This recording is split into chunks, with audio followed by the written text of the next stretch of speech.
All right, you bunch of yahoos, strap yourselves in for another episode of Dan and Don's Toxic Masculinity. In other words, shut up, sit up, and pay attention. I just started to share a little bit earlier about again potentially of prostate cancer. And again, please share that story here right now because Yeah. So wait, I've got a close friend here. He's got prostate cancer, and so with prostate cancer, I will give you capsules that will take you up in dosing because I have to increase the amount of THC going into you to cure cancer.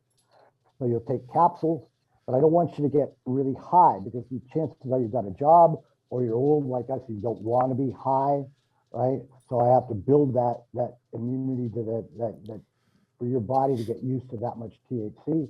And then you're going to be taking the suppositories because that's going to put all the medicine right near your prostate. And what he found and what I found, because I'm 71 years old, like everybody else my age, I'm up 5 times a night. Okay. That is not good for your quality of life. He was doing the same thing because he's 60 some odd years old. And we started taking the suppository. Guess what? I don't get up and pee all night long now, which really has helped my life out. So, but the interesting thing I wanted to tell you, it's probably the best way I ever found to get high. It's just nice and mellow. And so Don, when you're sitting there in your hammock, you can really simply say, "Hey, that's a really good shit." I just wallow around. I gotta go in, lay there and pee and wallow around in it, Give it those. It don't bother me, pretend I just dream I'm surfing or something, Think about if you're taking a long car ride or you're taking an airplane flight and you don't want to take pot with you, take a bunch of suppositories. Who's going to even look twice at those, right? Unless you put them on, unless you're sitting put in it your up seat there when you before use you get on the plane, and you're just comfortable the whole way. But okay, you said that. Oh, I think you said when you treat yourself, it took you only about 4 or 5 days to get yourself back to where. Took him too. Took him too.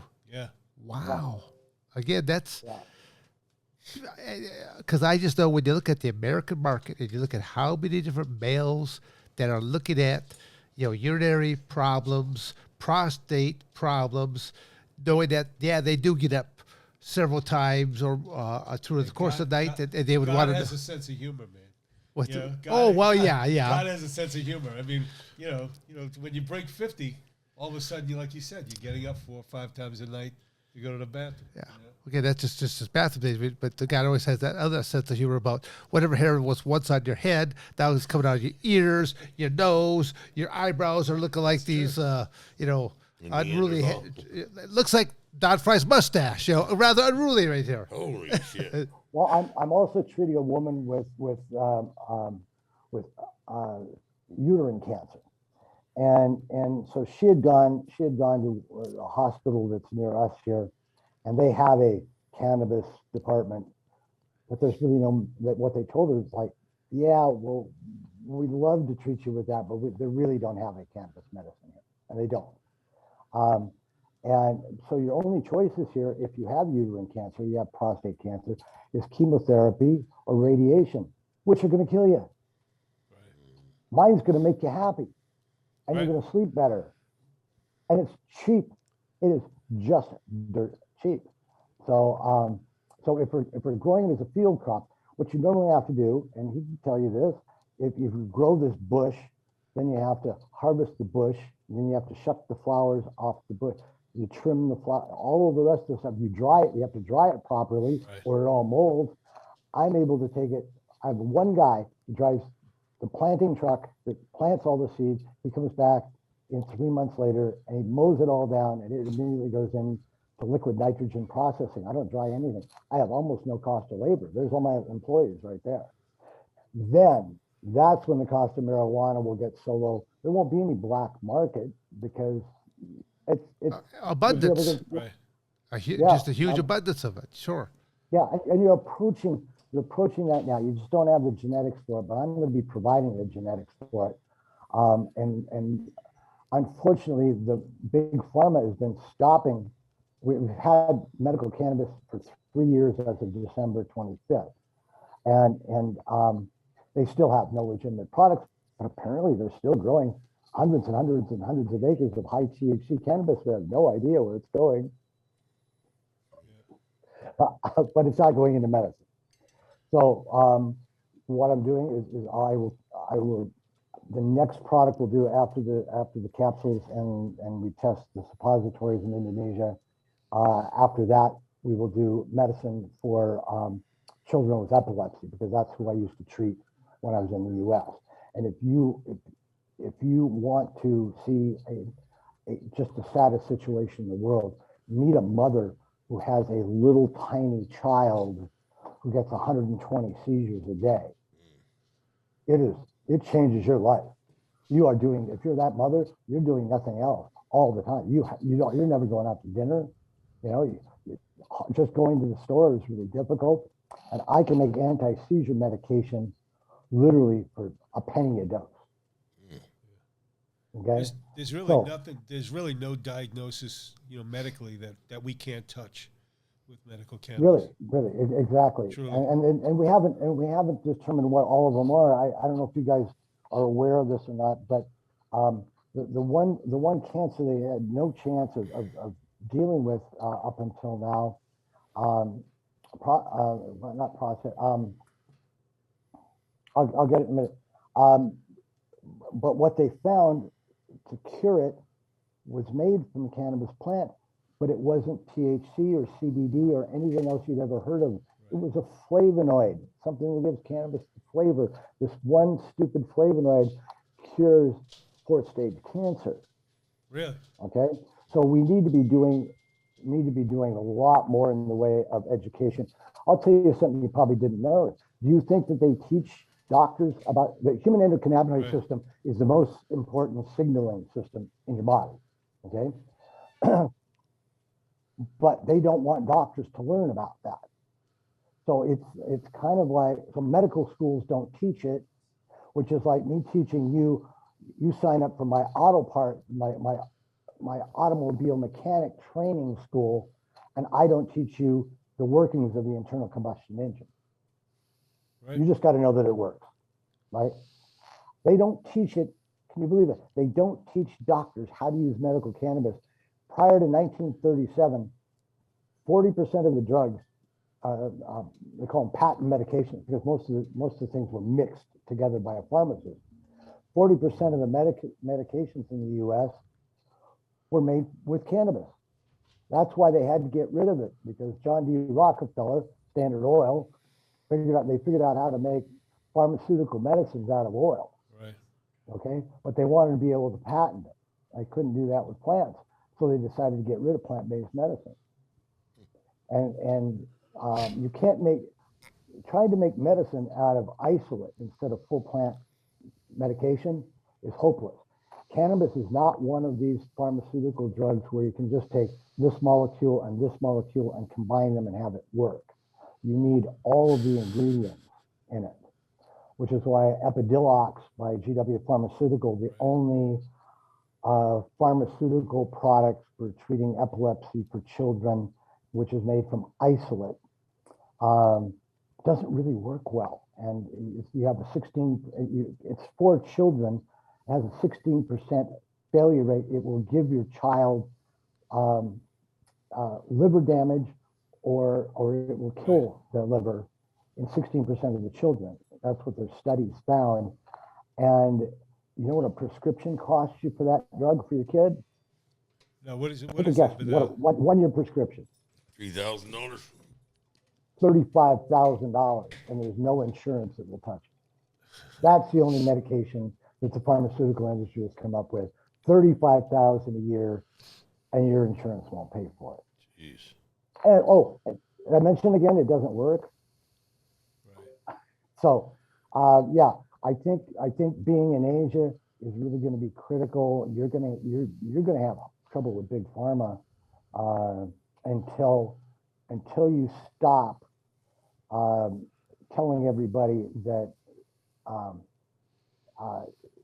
that they can all the corporations can contribute to any politician they want, because because that really should be illegal. That's bribing a public official. We call it lobbying. Right. Well, you know what the pharmaceutical industry made last year in profit? What was it? $1.2 trillion with a T. Trillion dollars. You know how much it costs you to, and I happen to know about this one personally, you know how much it costs you to buy a state representative support? No. $1,000. Yeah, $1,000. local, right? You can buy a lot of those fuckers for $1 million. Okay. Wow. And that's what they started doing 15 years ago when I was working in the legislature. They just started buying up all the state politicians as well as the federal politicians. Well, So when you that's talk why about, we can't have nice things, gentlemen. yeah, when we were talking about Western medicine, and there's no profit in curing. It's all about Yeah, that's managing the and sad educating. part about it. It's kind of going, okay, if you have a headache, we'll give you this tablet. It will take your head. It'll take care of the headache, but it might blur your vision. It might give you diarrhea, other types of side effects. To where now, big pharmaceutical companies, okay, but that's okay. We got these other 2 or 3 drugs that will take care of this, or this. To where I always say that in the end, we all die. But when you die, I always say, look at someone's medicine cabinet. Count how many different prescriptions were they on, or look at their nightstand.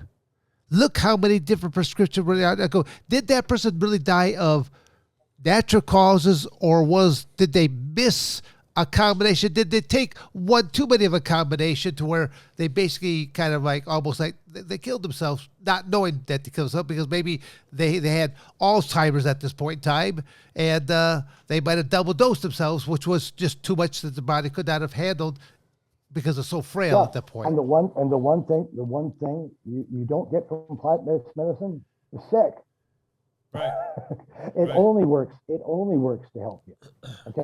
It only heals you. So the difference between allopathic medicine and plant-based medicine is one of them treats the symptoms, like treats the pain in your head, but it doesn't fix the fact that you've got a brain tumor. Right. Okay? Right. It doesn't stop the brain tumor. All plant-based medicine does is it treats the problem, not the symptom. Right. The root Okay? cause. And that's where we need to be. But Big Pharma took this down this other road, and they've been working hard to kill plant-based medicine since 1937. I'm curious. I want to ask you, Think people bring in the back. about a very specific aspect, like autism. Do you know of any aspect about autism and any kind of like medical treatments through marijuana, hemp, or that you are aware of that has affected? Because autism is on the increase inside the United States, and there's all kinds of different speculations. How come we aren't looking at what's causing that? Because you know what? When you and I were growing up, I knew one kid, Right. my whole school life, one kid who had a peanut allergy.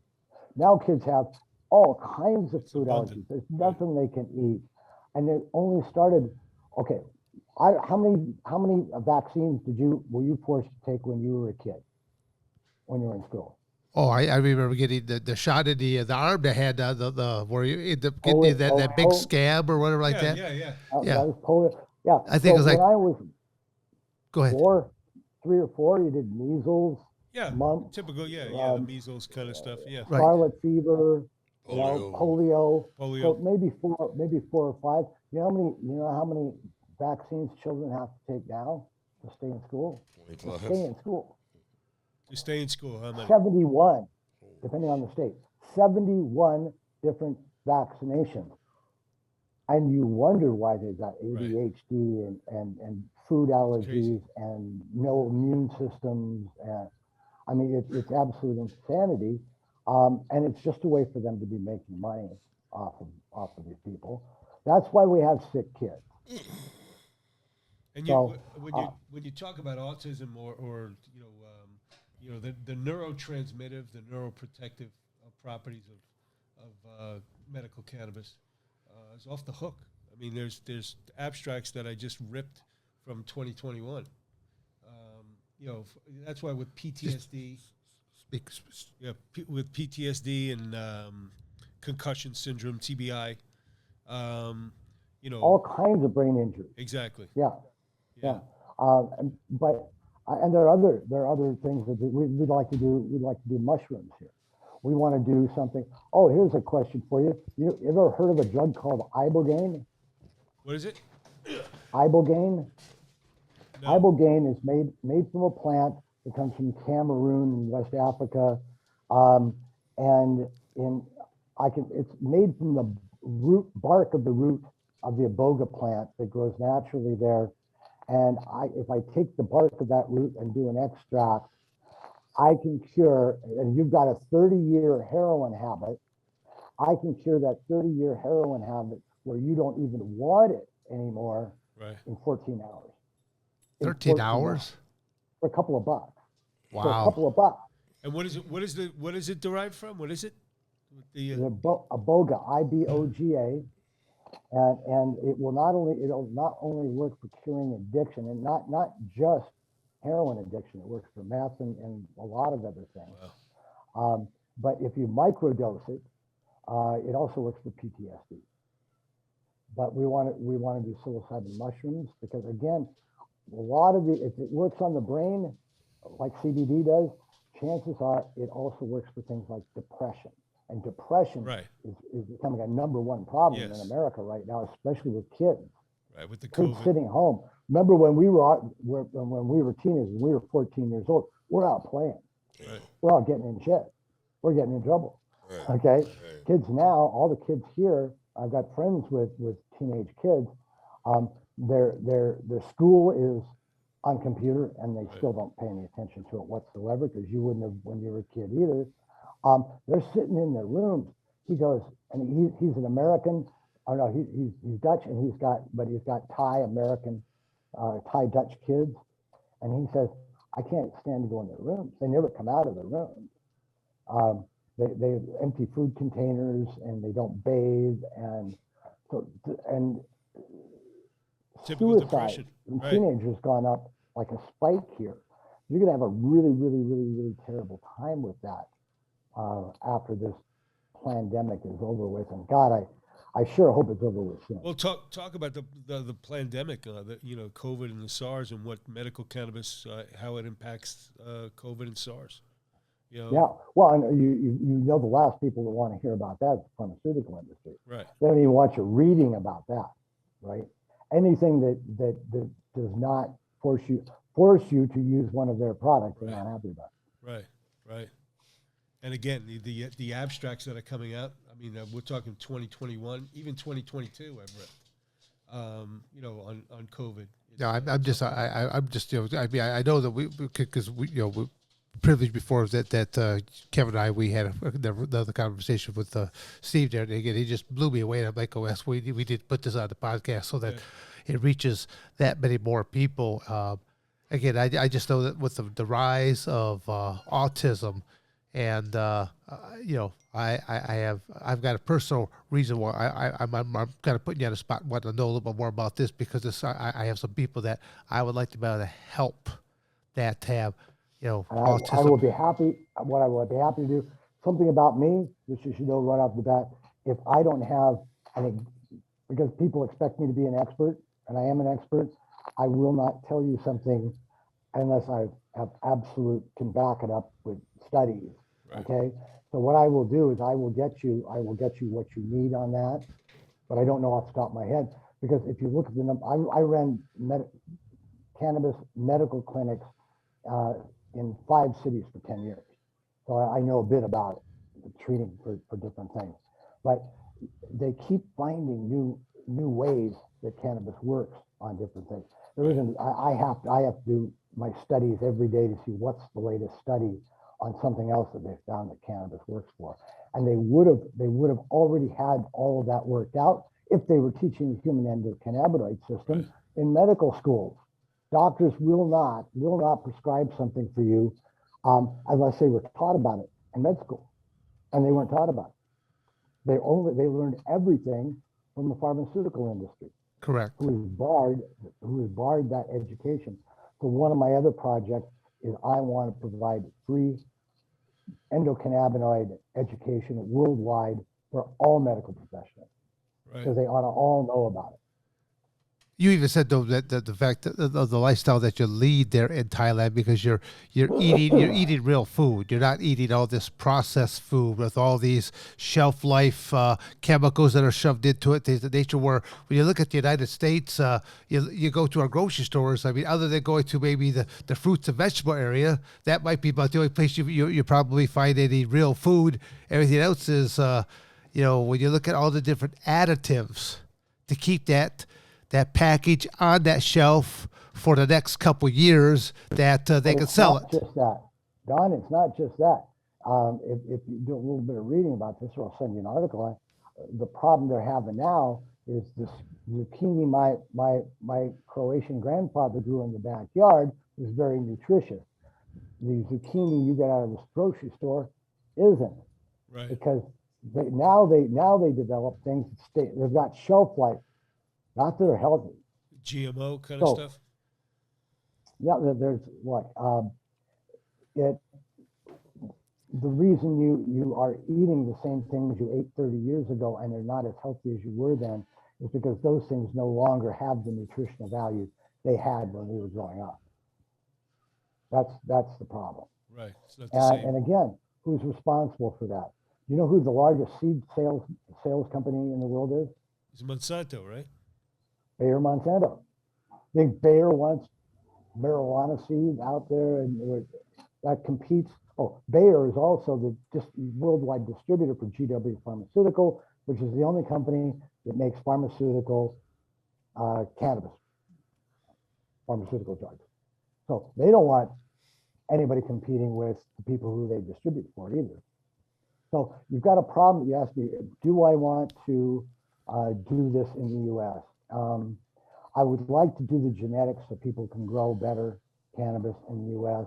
They can grow better stuff for making clothes, all of that.